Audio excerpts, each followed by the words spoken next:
Capítulo 11. Un pacto de caballerosidad. Cuando terminó sus negocios en Siria, Abu Talib regresó a Meca con su sobrino, que continuó con su vida solitaria de antes.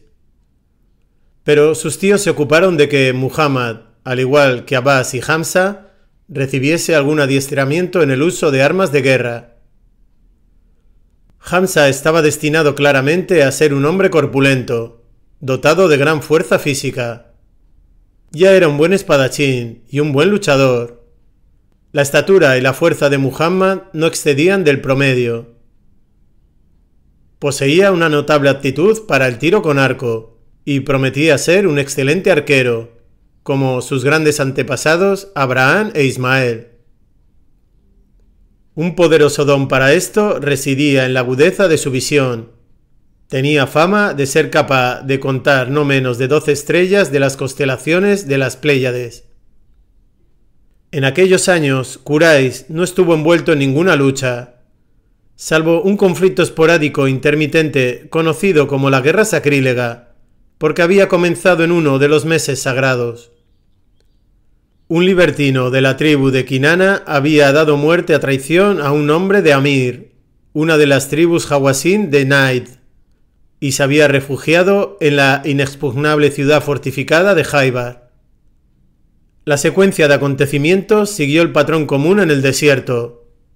El honor exigía venganza, por lo que la tribu del hombre asesinado atacó a Kinana, la tribu del asesino, y los Quraysh se vieron involucrados bastante ignominiosamente como aliados de Kinana. El conflicto se prolongó 3 o 4 años, en los cuales solo hubo 5 días de combate real. Por aquel entonces, el cabeza del clan de Hashim era Zubair, un hermano carnal como Abu Talib del padre de Muhammad. Zubair y Abu Talib llevaron consigo a su sobrino a una de las primeras batallas, pero dijeron que era demasiado joven para luchar. Se le permitió, no obstante, ayudar recogiendo las flechas enemigas que habían errado el blanco y pasándoselas a sus tíos para que las volviesen a disparar. Pero en una de las batallas posteriores, en la que Quraysh y sus aliados se llevaron la peor parte, se le permitió mostrar su destreza como arquero y fue elogiado por su valor. La guerra ayudó a avivar el creciente descontento que toda comunidad sedentaria tiende a sentir por la ley del desierto. La mayoría de los hombres principales de Quraysh había viajado a Siria y habían visto personalmente la relativa justicia que prevalecía en el imperio bizantino. También en Abisinia era posible obtener justicia sin recurrir a la guerra. Pero en Arabia no existía un sistema legal similar, por el cual la víctima de un crimen o su familia pudieran obtener reparación. Era pues natural que la guerra sacrílega, como otros conflictos anteriores, hiciese pensar a muchos en formas y medios de evitar que se repitiese una situación semejante. Pero en esta ocasión, el resultado fue algo más que simples pensamientos y palabras. Por lo que a Quraysh se refería, había ahora una buena disposición general para pasar a la acción. Y su sentido de justicia fue puesto a prueba por un incidente escandaloso que tuvo lugar en Meca, pocas semanas después del fin de la guerra. Un comerciante del puerto yemení de Zabid había vendido algunos artículos valiosos a un destacado miembro del clan de Sham. Una vez hubo tomado posesión de los géneros, el Sahmí se negó a pagar el precio convenido. El mercader agraviado era un extraño en Meca, como bien sabía el infractor, y no tenía en toda la ciudad confederado o patrón al que acudir en busca de ayuda.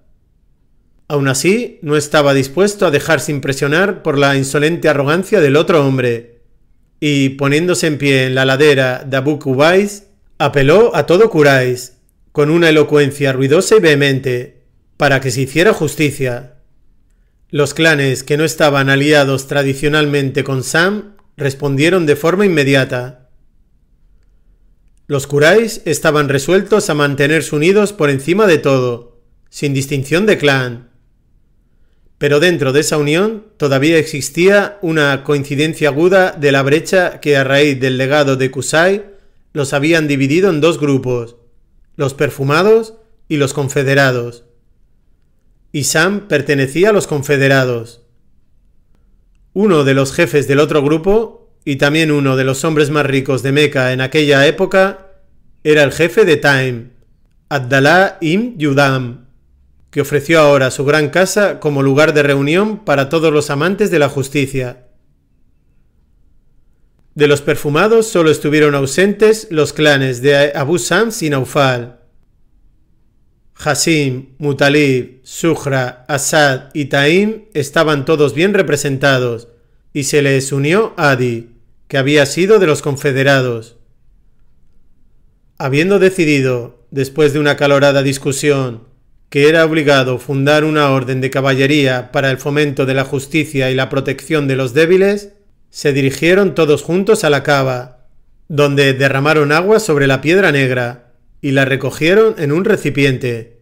Después, todos los hombres bebieron de ese agua santificada, y con la mano derecha alzada por encima de sus cabezas, juraron que en adelante, frente a cualquier acto de opresión que se cometiese en Meca, se alzarían juntos como un solo hombre en defensa del oprimido y contra el opresor hasta que se hiciera justicia, tanto si el oprimido era un hombre de Quraysh como si había venido de afuera. El Sahmi se vio obligado entonces a pagar su deuda, y ninguno de los clanes que no habían refrendado el pacto le ofreció ayuda. Zubair de Hasin fue, junto con el jefe de Taim, uno de los fundadores de esta orden, y trajo consigo a su sobrino Muhammad, que tomó parte en el juramento y que diría años más tarde: estuve presente en casa de Abdallah ibn Judam, con ocasión de un pacto tan excelente que no cambiaría mi participación en él por un rebaño de camellos rojos, y si ahora en el Islam fuera llamado a refrendarlo, lo haría encantado. Otro de los presentes fue el primo carnal del anfitrión, Abu Qahafa de Taim, junto con su hijo Abu Bakr, que era 1 año o 2 más joven que Muhammad y que con el tiempo habría de convertirse en su mejor amigo.